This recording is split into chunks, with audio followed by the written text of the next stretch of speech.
Now, in any sport, or indeed any discipline, for any boy or girl, there's nothing greater than representing your country, being picked to represent your country. It means so much, particularly when you're young, but at any age, it is perhaps regarded as the ultimate honour. And it's something that I have experienced. And Giles and Liam Brady, who are joining me now, have experienced it as well in a big way. Pulling on the green shirt and being selected, the whole idea is very, very exciting. And it happened to all three of us when we were schoolboys representing Ireland as a schoolboy. John, thanks for joining us to talk about this. Now, you were such a great schoolboy. You'd been to Manchester United as a 14-year-old for a holiday and an introduction to the club and did a bit of training. So you were always going to be on the Irish schoolboy team, which is the under-15 team, the following year, correct? Well, I had a good chance, Eamon, but you never know. Modest. Well, I'm not, because there used to be some terrible tales, Eamon, about schoolboy international selectors. Yes. About picking lads from their own team. Yeah. So there was never any guarantee of it. No. You know, yeah. So I was picked and relieved to do so, because they had trials, as you know, in those days. Yes, yeah. And you could get a lad coming up and have a good game in the trials. Yes. And would get into the team unexpectedly. Yeah. I mean, the year I played, there was one or two lads in the team, in my opinion, I won't mention them, who I didn't think should have been in the team. Yeah. But played for a certain club. Yeah. Yeah. There was a lot of that going on, so there was never any guarantee that you would be picked. Well, I won't say, but I guess it might be Home Farm.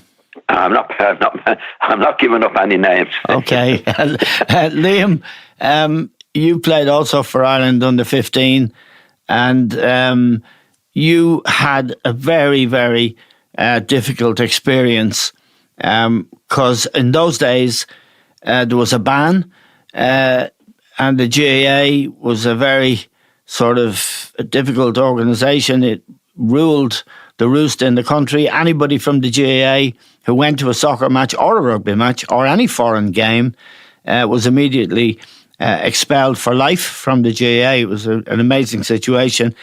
But Liam, you were obviously an outstanding schoolboy, but you had a GAA versus soccer incident, which I'd like, if you wouldn't mind, you to tell us about. And this is in 1971, I think. We're not going back to ancient history.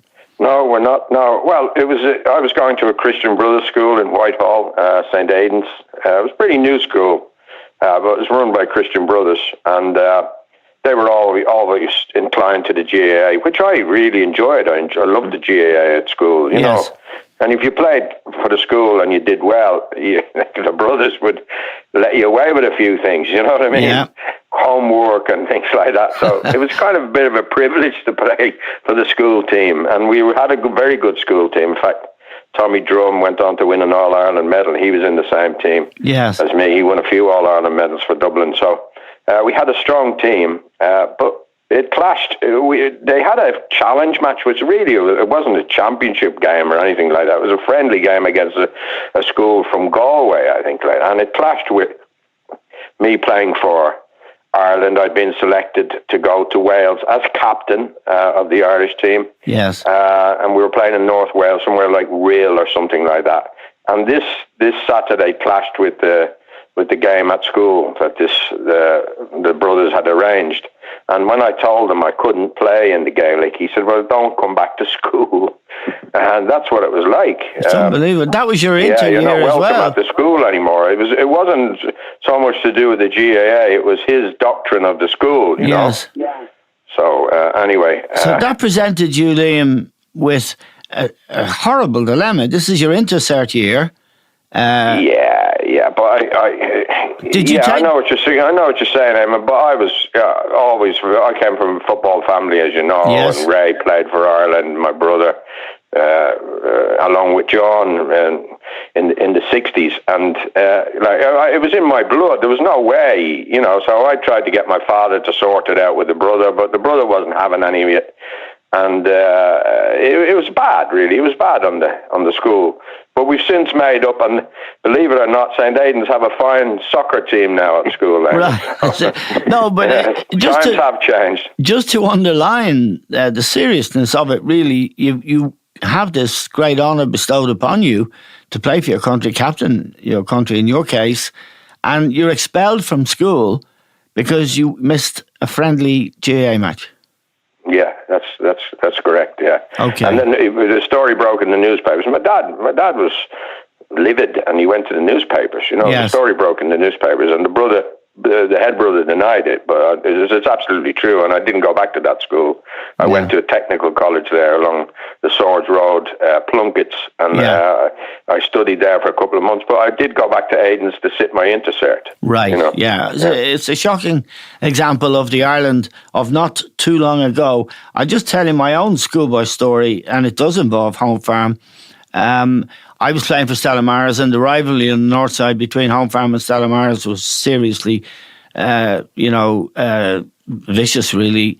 They were posh, we weren't, and we were the two best teams in that year, Home Farm and Stella. We had a very good team, and we got involved.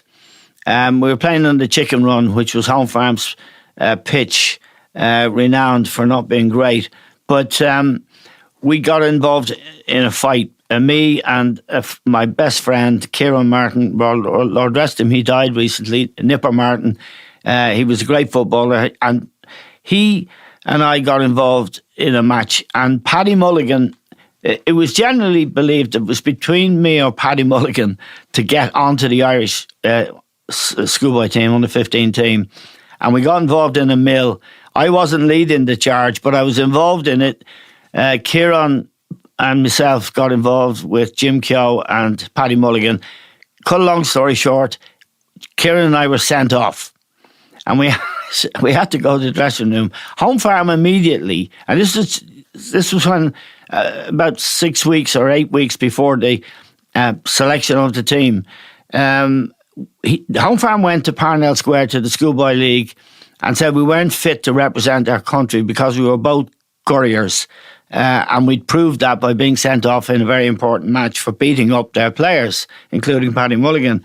Now, that went to a hearing, and we had to go to Parnell Square one night to see what Home Farm wanted us was to be disqualified from representing Ireland. We weren't fit to do it. A man called Jem Kennedy, who was a wonderful man, worked for the gas company, rode an old bike around in the gas company colours, which are kind of rust and orange. He was on the committee, and a man called Jim Troy, who was the president of the Schoolboy Football Association of Ireland. They cleared us and they allowed us to play, and we both got picked. In fact, Mulligan didn't get on the team, but he did go on to have a very good career and played for you, John, at West Brom, played for Chelsea. Yeah. But it just shows you how vicious it could be. The two men who did it, the two Home Farm men, I won't name them, John, although, God rest them, they're both dead. But that's how vicious it could be. Anyway, I want to move on. John, I'll start with you. When you were picked for your first senior international, which was against Sweden, you were 18, I think. Just short of 19, Eamon. Yeah, and I was at the match, although you always laugh when I say that, and you scored the most magnificent goal. But you were playing for Manchester United at the time, one of the best clubs in the world. What impression did the Irish setup make on you, and who was the manager when you made your debut? Was it Johnny Carey? Yeah, Jackie Carey, Johnny Carey. Well, Jackie Carey in Ireland, Eamon, Johnny Carey in England. Yeah, he was the manager. Who picked the team? I had a selection committee of 5 at that time, Eamon. Yeah, they were called the Big Five. Now, the Big Five, yeah. But I must be honest, at that time, I was so thrilled about the whole situation. I didn't care who picked the team. Yeah.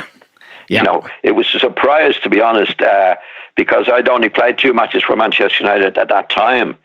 And actually, I was away in the first team squad at Blackpool with Joe Carolan, the late Joe Carolan, rooming with him. And he picked up the paper one morning before we were training, and he said, "Hey, John," he said, "we've been picked here for the Irish team." Wow. we read it in the paper. Yeah. we hadn't got a clue. The two of us, it was his first cap, my first cap. And I was playing in the reserves. Yes. I played 2 matches. I played 2 matches before I made my debut for Ireland. But I was in the reserves most of the time. Yeah, at that particular time. Noel Cantwell, Charlie Hurley. Was Joe Haverty playing in that team? Joe Haverty, yeah. Georgie Cummins, Charlie Hurley, Pat Sayward, Joe Carlin's first match, Noel Cantwell, Noel Dwyer's first match in goal, Joe Haverty, Dermot Curtis, Georgie Cummins, and Fionnán Fagan. And Sweden had Nick just... McGrath. Yes, Sweden had just beaten England at Wembley, which was a rare achievement. I think they'd beaten England... I'm not sure what the score was. I think it might be 3-2, but they had this amazing centre forward as well. Simonson or something was his name. Yeah. He was the talk of Europe. He was an amazing player. And we beat them, and you scored a hell of a goal, John. Yeah, it was very good. I mean, actually, they were runners-up in the World Cup the previous year. Of course. Where the World Cup was played in Sweden, and they were runners-up to Brazil, Pele's first World Cup. He was only 17, Pele. So they beat England at Wembley, and we were 2 down at Dalymount. That's right. And I was lucky enough. I scored a really good goal, put us back into it, and we finished up winning 3-2. So it was. I'd say it was probably my best memory in football, Eamon, to be honest. Yeah, and your first impression on that occasion and subsequently of the Big Five. Well, I had no impression that day, Eamon. I didn't know enough about them. I didn't know what it was all about, to be quite honest. Yeah. I was just delighted to be picked. It was later on when I realised, along with other players, you know, what the setup was like, which was very amateurish, to say the least. But at that particular stage, I was too excited about it, Eamon, and too excited about the match to even think about who picked the team, to be quite honest, at that time. And there'd be a brief period, Liam, where you'll just have to listen, because John and I... No, go ahead. I'm fascinated. But can I come in there? You know that Swedish team? Yes. Quite a few of them ended up going to Italy to play at the big clubs. Right. I think Skoglund was one. Niels Lidholm was another who became a very big manager at my time in Italy. So they were huge stars in Italy as well, because that was the time when they were bringing foreign players. Like John Charles would have gone about that time to Juventus. Yes. So all these guys that were playing for Sweden against John that day, quite a number of them were at the big clubs in Italy. Yes, it was one of the great Irish victories. And of course, I was first picked to play in 1965. I was playing for York City. And luckily for me, the Big Five were still in operation, and Johnny Carey was still the manager. And I was the first York City player ever to be capped. And I think the only one who ever will be capped. But I had no idea why. I'd left Manchester United then. I had no idea why, but I played a few good games for York. But we were in the 3rd division, and I was picked. And it was a playoff game against Spain in Paris to qualify for the World Cup in 1966. It was a huge match. John was playing, Noel Cantwell, Tony Dunn, Charlie Hurley. I'm not sure if Noel played that in that match, because I know Tony Dunn played left back, but we had a very good team. But I turned up at Heathrow, and I was nervous. I was thrilled, out of my mind. And the team had already been named, because once the Big Five decided, the team was in the paper. Johnny Carey was reading the Daily Telegraph, which is a very posh English daily newspaper, still purports to be. And he was looking very sort of relaxed, laconic. He was sitting apart from everyone else a little bit. Charlie Hurley was definitely there. Noel Cantwell was there. Tony Dunn, John. And we got to Paris. And of course, Johnny Carey had no idea who I was. I don't think he'd ever heard of York City. And Eric Barber was playing. And Eric was a League of Ireland player. There was usually one League of Ireland player in the team. And Eric was playing as well. But it was very apparent. There were an awful lot of FAI officials on the trip. There were loads of them. We got on the plane, went to Paris, and Johnny Carey was on his own. He didn't really know me at all. He definitely didn't know Eric at all. And the whole thing, we arrived at Paris on Monday. Now, I'll make this as quick as I can. This is the biggest match I think Ireland ever played when you think about it. John, would you agree? Well, it was one of them, Eamon, to qualify for the World Cup. Yeah. So, John, we had dinner in a nice hotel in Paris, and immediately some of the senior players said, "We're going out, lads." And I thought, wow, it was an extraordinary way to prepare for the most important game in Ireland's history. The next thing I remember was seeing all these guys in blazers around the hotel, and every time I saw them, they had packages. They'd been buying gifts. It was like they were on holiday. The last thing I'll tell you about that was that in the dressing room before the match, Johnny Kerry was giving a team talk, and his team talk essentially was, "Look, lads, you don't need me to tell you what to do. We're playing Spain, by the way, and there's 30,000 Spaniards in the stadium, which is why we could have had this match at Highbury, but the FAI said in return for going to Paris, if the Spanish let us to keep the gate, we'll do it." And of course, Spain was run by Franco at that time, and there were an awful lot of Spanish exiles in Paris, and they were all in the stadium. Johnny said, "Look, you don't need me to tell you how to play. Go out and play and enjoy yourselves." And he gave one or two instructions, and he came to Eric Barber. He went round the dressing room, and he said, "Look, son, I've forgotten your name. I'll call you Paddy." And everyone went, "Fucking hell, what's going on here?" Particularly Eric. But anyway, it happened. And we only lost 1-0. But the abiding memory I have of the trip was the boys going through duty free on the way home. And one of them had so much duty free that he couldn't carry it himself. And I ended up carrying his duty free through the airport at Paris. And that was my debut. It was you got 10 caps for that, Eamon. Yeah, it was a disillusioning experience, I have to say. Now, John...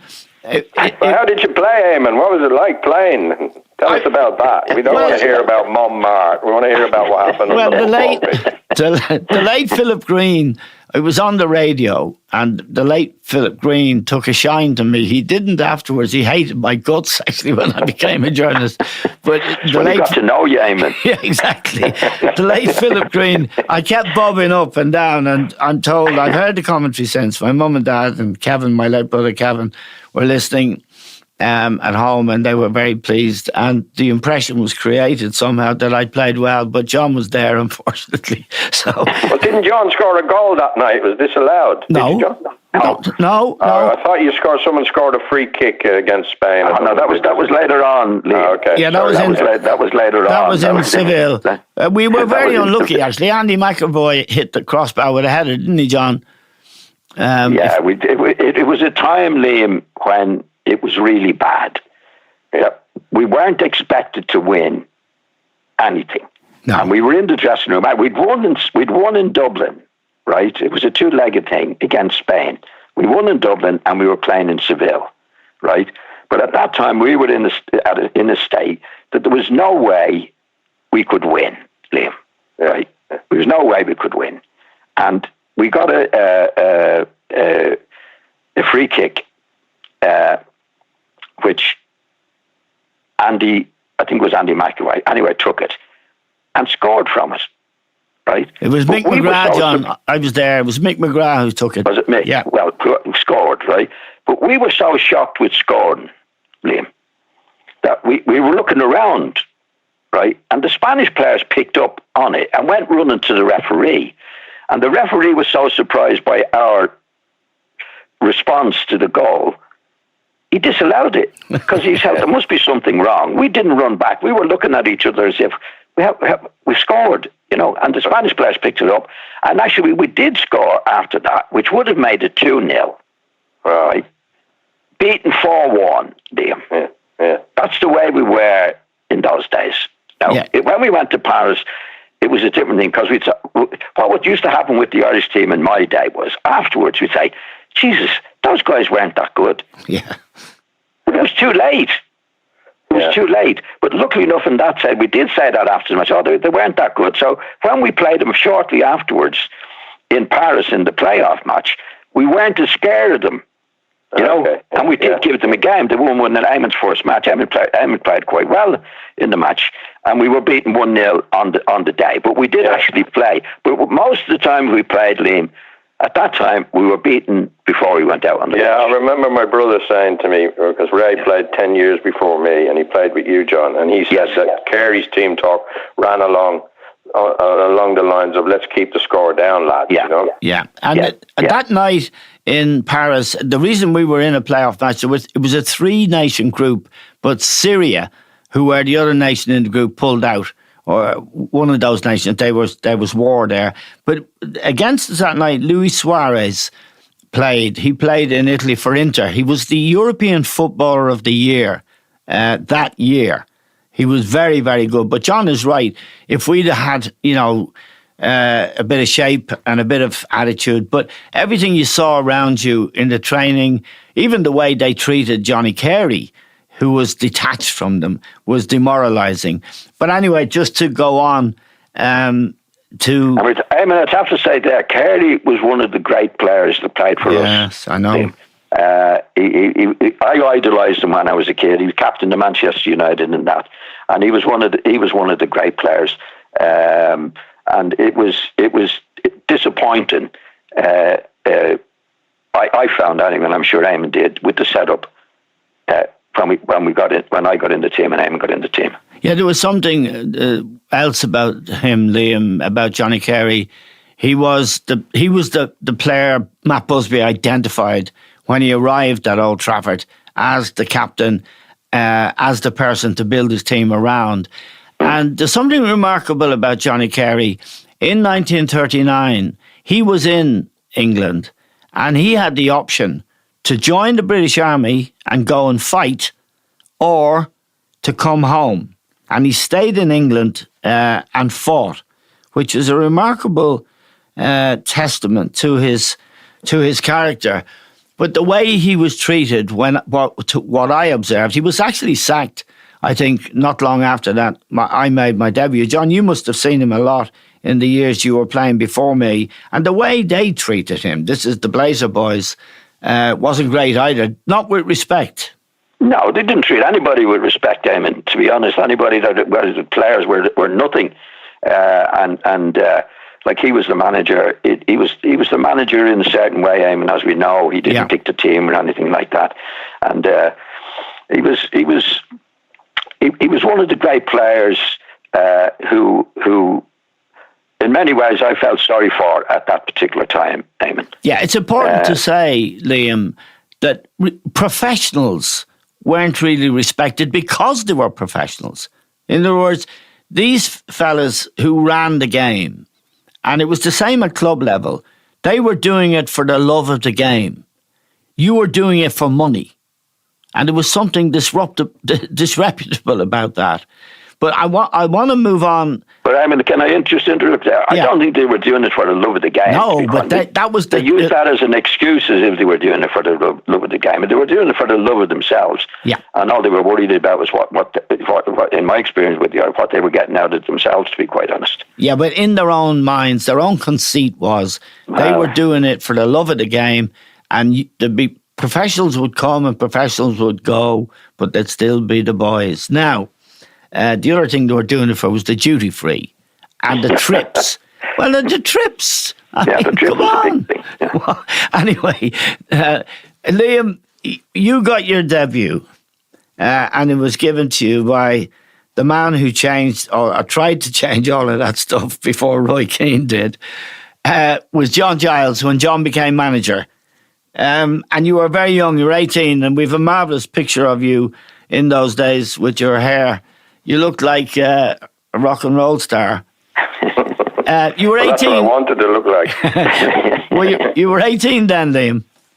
Yeah, I was 18. I'd got into the Arsenal team the previous season. I'd played a handful of games, and once you get into the first team, your thoughts begin to switch to your country, Of course. Oh, you're in the papers and things like that. So I was hoping that John was aware of what had happened at Arsenal.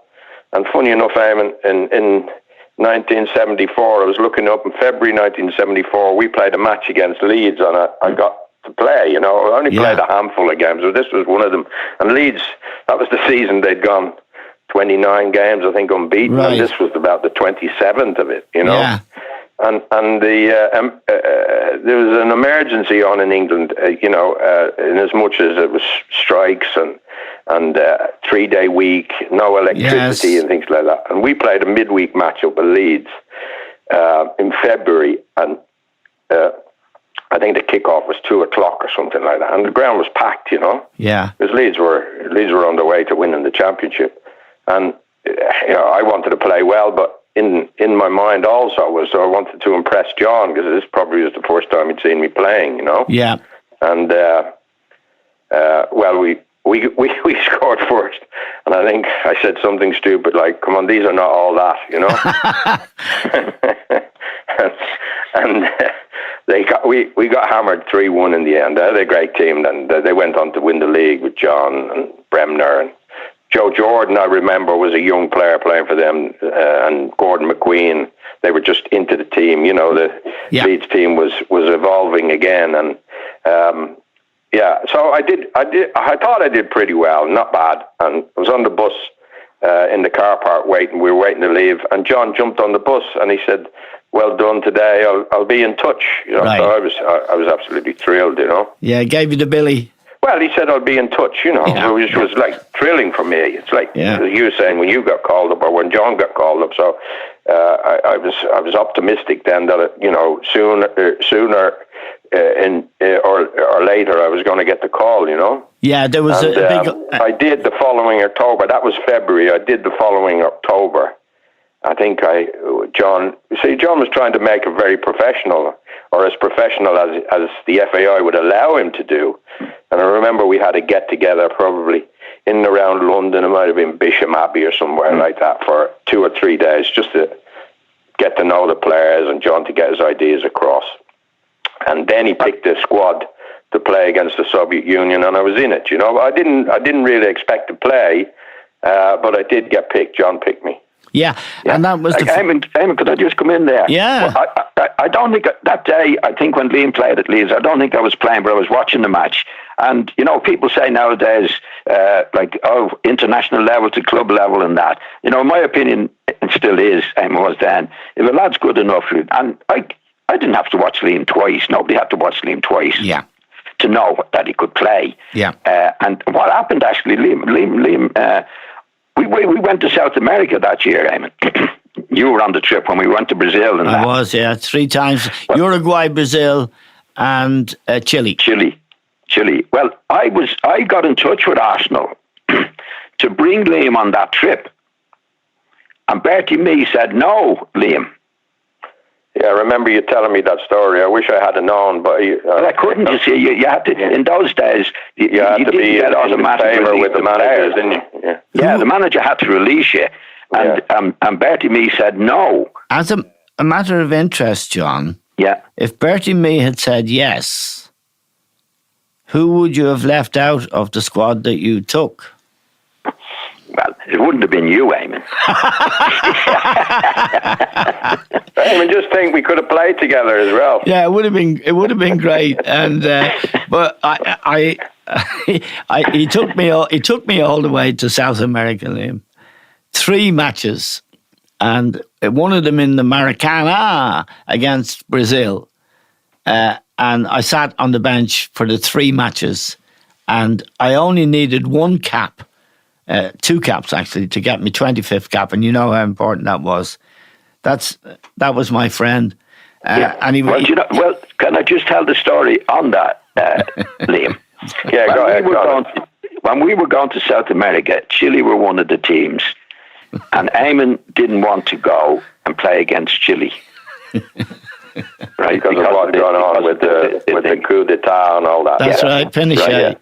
But anyway, Eamon finished up going to Chile, but he didn't play. But when he came back to Dublin, he did an article in the paper saying why the FAI shouldn't have gone to Chile.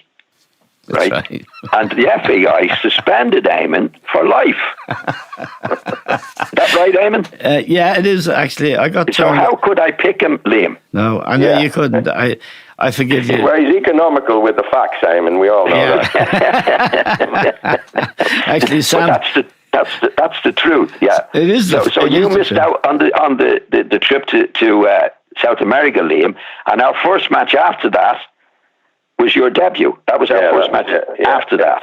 And that's why I didn't really expect to play. You know, I was just pleased to be in the squad. But then when I think you told me the night before I was playing, which was, you know, as you said, you're thrilled, aren't you? You're thrilled because you're so proud, and it's something that you've been dreaming about.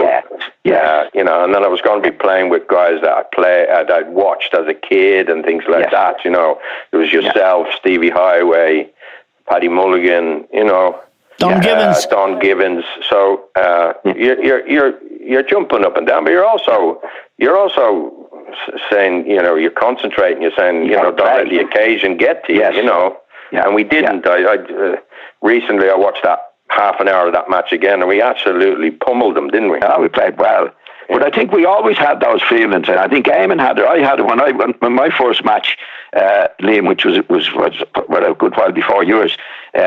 I was playing with Charlie Hurley and Noel Cantwell, Georgie Cummins, Joe Haverty, lads that you and I and Eamon used to go to Dalymount to watch. It was one of the biggest thrills I ever had as a professional footballer, playing that you're actually playing, especially and with Manchester United and against players that you idolised from a distance, that you're actually sitting in the dressing room with them, or playing against them.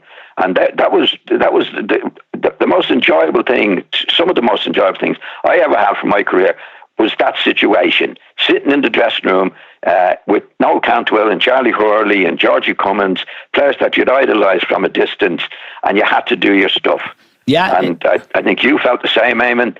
And obviously Liam has explained it as well. It was a great feeling. Yeah, and just to say that day against Russia, I think Don Given scored a hat-trick. It was a very brilliant performance, and Liam started brilliantly. It was one of the great days in Irish soccer. And just to wind the tape back a little bit, the way you got the job, John, we had to. I mean, we had to get rid of this big five idea. I mean, Liam, I wasn't much of a player, but I had a brain of some kind, and a couple of us said, look, we've got to stop this and get the manager to have the power to pick the team. So we threatened to go on strike. It was a end of season. There was 2 games in Dublin, one against Italy, one against Austria. And we decided that a few of us, Tony Dunn, John, Alan Kelly, I think, we said if they don't stop this nonsense, we won't play the game against Austria. And that's how we got it, wasn't it, John? That's how we got it. Well, there was a bit of a story to it, a bit more. I mean, actually, and I'm not putting myself in the picture, but what happened in 1968-69, Leeds won the league championship, right? Yeah. And we had 2 matches to play. One was against Denmark and one was against somebody else. And they picked the team against Denmark, 16 players in the squad, and I wasn't in it. Yeah. I wasn't in it. And they went off, and they actually, I have a name here, Eamon, you'll remember them. A lad took my place. Yeah. I think it was Billy Newman. Billy Newman. Yeah, Billy was a grand lad. He was played for Shells, yeah. Okay. So I wasn't, so the story was that the selectors didn't feel I was playing as well for Ireland as I did for Leeds. Yeah. So it was my fault. That's right. Not their fault for being the most disorganised team in the world, with no training facilities, nothing. So it was my fault. So that then they lost in Denmark, and there was the next match, and I was picked for that, and I said I couldn't play. I said because I haven't kept myself fit. Yeah. And the next match then, Eamon, was in September when we played Scotland in Dublin. That's when we got together to say, look, we've had enough of this. Yeah. There was Tony Dunn, Alan Kelly Senior, a few players that Mick would have been in. Mick Megan. Well, Mick was the manager. Yeah. Mick had been given the job as as manager. Yeah. So that's when it started. Yeah. That we said, okay, we've had enough of this. Actually, I don't know if you were there that day. I wasn't. I didn't play in that match, and I wasn't in that squad. What happened, Damon? I got in touch with you very shortly after that to say this is what we're doing. And Eamon was always good with words, and you came into it straight away. And I think I was away with Leeds, and you had a meeting with the officials in London. In Manchester, actually. In Manchester. We had a meeting to tell with them. Exactly what we needed to do. Yeah, and if we didn't... And they weren't very pleased, but we came up with a plan between us. Yeah. And the way to get rid of them, Liam, was to say, look, you can keep your committee, the selection committee, but you're not picking the team. All they were worried about was the trips and getting away in that. Yeah. So we let them have the trips, but they weren't picking the team anymore. Yeah. So Mick Megan was the manager then, and that's when we got rid. Now, that was in 1969, Eamon. It was, yeah. Which was 6 years after Alf Ramsey had been given the job, and other countries had done the same. So we were miles behind anybody at that particular stage, Liam. That's the way. And we did get rid of them. And did you? I thought you followed Liam Toohey, John, as manager. Did you? He did. Yeah. Well, what happened? What happened there was Mick Megan was the manager at that time, and Mick Megan quit, and then Liam Toohey took over. And I thought Liam was doing a good job, but he also quit, right? Which left him without a manager, and that's when they approached me. That was in 1973. They approached me, and there was Des Casey and Fran Fields. Now, they were in desperate state at that particular time, Liam. There was nobody going to the matches. Actually, I think we'd only won 5 matches in 5 years at that particular time. And they were desperate. There was nobody going to the matches. Well, I was going to the matches, but I wasn't. It wasn't a full house by any means. You were going to the matches. I have a Poland story, Liam. I know you've played a lot against Poland. There is one Poland story, and you were on the trip, John. And Mick was the manager. We went to play Poland, and then we went on to Germany to play West Germany. Yes. It was, I think, 1971. And we played in Poland, Liam, and for some reason we were going by train through Poland, through East Berlin. The wall was still there, and into West Berlin. And when we got to the station, the railway station in Poland, there was no room. So a number of us, I don't know if John was among us, we had to sit in the luggage thing on the floor. And the Blazers, and this was for a long train journey, the Blazers were all in the first class carriages. And we sat all the way from Poland to West Berlin. It was a very, very long, in with the luggage and the baggage on the floor. You couldn't make it up. I mean, Roy Keane was complaining about not sitting in first class. We were in with the baggage. It was unbelievable. That trip was another nail in the coffin. Because John, you were on that. We then started to talk to Mick, and so we get Mick the power to do it properly. And that trip in the luggage compartment was part of it. I mean, it's unbelievable to think of. But you played a lot in Poland, Liam. We used to the friendly matches, actually we went with John, and I was only about 19, probably a year after I made my debut. We beat them 2-0 in Warsaw, or something like that. A really good Polish team, and we beat them 2-0. I think they'd been to a World Cup or done well in the European Championships or something like that. But no, I had a bit like our experience of going to England for the first time. You know, getting in the Irish team. My experience was a hell of a lot different to you two guys. You know, John was professional. He'd been at a professional outfit in Leeds, who were under Don Revie, were extremely professional, and he brought that to the Irish team. It was organised. We knew what we were doing. We had team meetings. There was no messing about. There was no going out and things like that.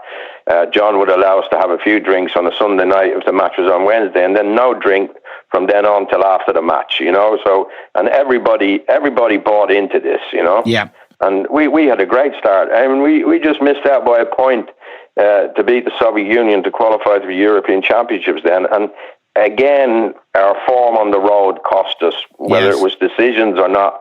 But we went to Kiev. That Russian team was made up of a lot of Kiev players. Blocking, you mentioned Suarez being the European Player of the Year.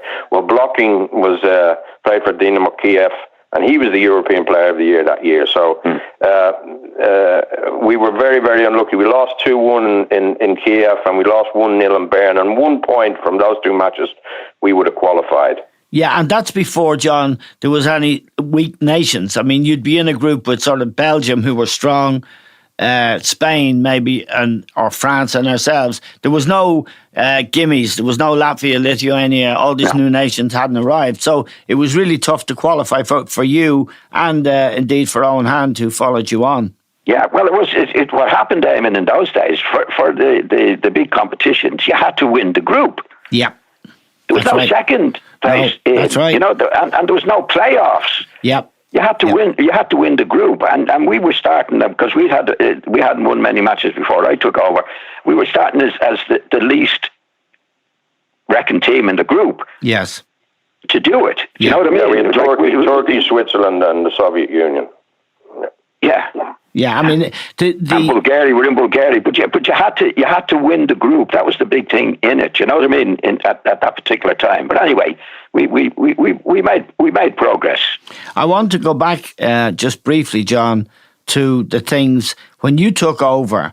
What did you feel were the things that needed urgent attention, like maybe having a physio, maybe training, and maybe traveling and doing things properly? And what sort of a relationship did you have with, there was no longer a big five, but there was an FAI executive committee. I think one of the men in charge when you were, because I was working with you at Rovers during some of this time, was the president of the FAI, John Farrell, who is now, God rest him, no longer with us. But you and John, you found an accommodation with these FAI men, didn't you? No, not really. No, I know you have a bit. No, what started off when I took over the team, as you said, in the old days, you could go out at night time and all that. Yeah. Well, that was stopped. Yeah. And we meet on the Sunday, and what I obviously go.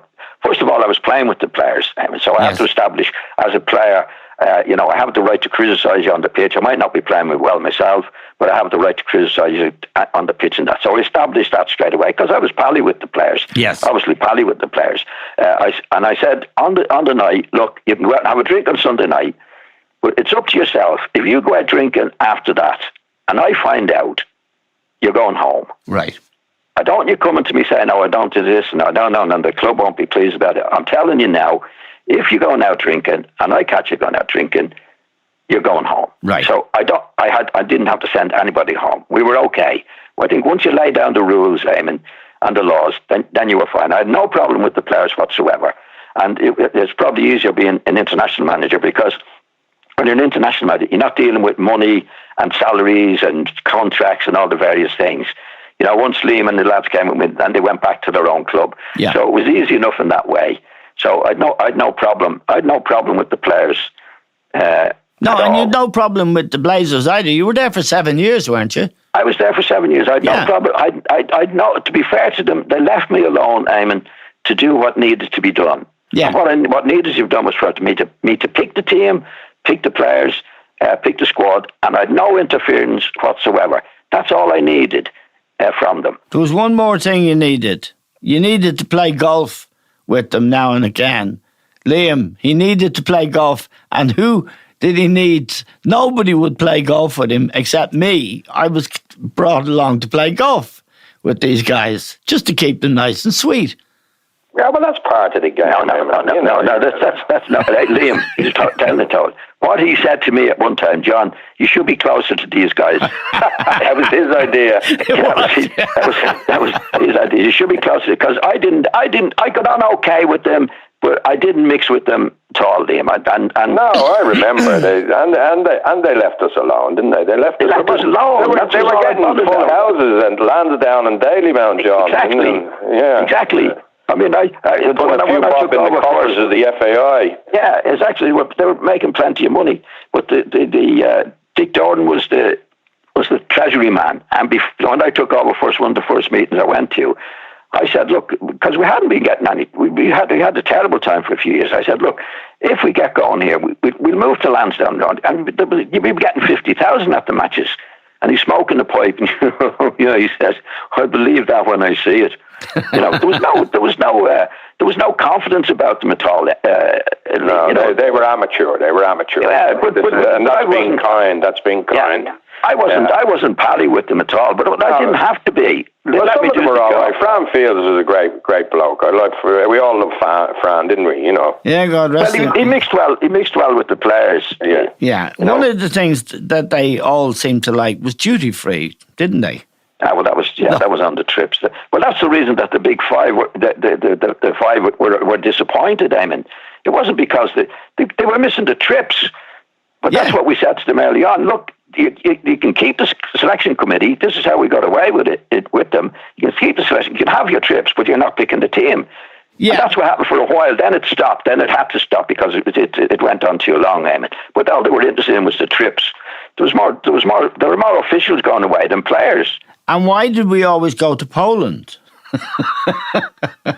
Liam, was it the dollars? Well, I think there was deals to be done, wasn't there, over there? Because it was behind the iron, very much behind the iron curtain, and there was always people wanting your sterling or your dollars, and they'd give you plenty of slotties as it was then. I was. Eamon, tell the story of Joe Wickham passing away during the game. Yeah, there was one wonderful man, and he really was a wonderful man. I played with his grandson in St. Kevin's. Did you? Yeah. His name was Joe Wickham. He was the secretary of the FAI for a very, very long time. He was an absolute gentleman. He really, really was. He always, and he stood out because he always treated everybody, and including the players, with respect. He was a very nice man and a very efficient and good at his job. But his job as the secretary of the FAI was to sign the cheques. And in those days, you got 50 quid for playing for Ireland. You got £45 cheque and a fiver in cash. And it meant an awful lot to me and indeed to a lot of the guys who played. And we went to play in Poland. Again, yeah. And there was, I won't name the player involved, but it's a very true story, and it's a very sort of, sad and true, and also funny. At half time, on his way back up, there was this huge grandstand to the prestige box. Poor Joe Wickham collapsed and died, God rest him. And when we didn't know about it until we came in after the match. And when we came in after the match, we'd lost again. But I should say, by the way, and John made a very hurtful remark about this. I played for Ireland 23 times, Liam, and we only won twice. And John said to me one day, did you ever come to any conclusion about that? Is there some sort of correlation there? Yeah. Anyway, poor Joe Wickham. They came in and said, Joe Wickham has died. And when we came in after the match, and there was a silence for about 30, 40 seconds. And a very, very well-known player who shall be nameless said, had he signed the cheques? It was a terrible moment because everyone was interested. And of course, God rest him, he had signed the cheques. Now, many people might think that's a bad taste joke, but it gives you an insight into, I don't know what it gives you an insight into, but can I just say that I wasn't on that trip. You weren't on that trip, and neither was Liam.